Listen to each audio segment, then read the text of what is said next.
Hello, good morning mga ka-Aprils and mga ka-followers.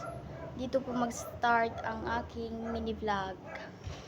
At maglilinis tayo sa araw na ito mga ka-Aprils. Dito tayo maglilinis sa sala.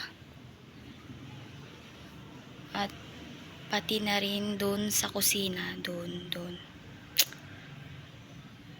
At magsisimula na po tayo sa paglilinis mga ka-Aprils. Tara! Let's go!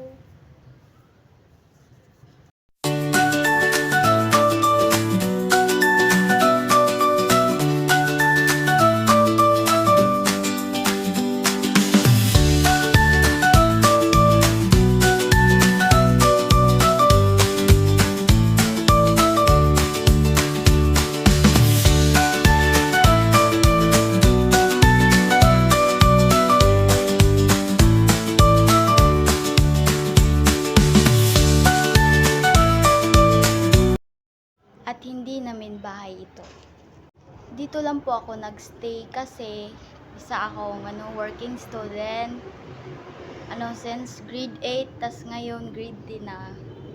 Laban lang mga ko diyan, mga ka-same working student.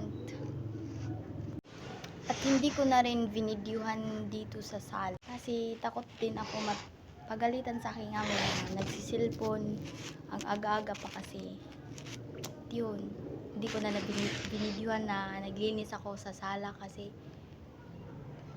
yun, takot mapagalitan. At dito na rin nagtatapos ang aking mini vlog. Thank you for watching.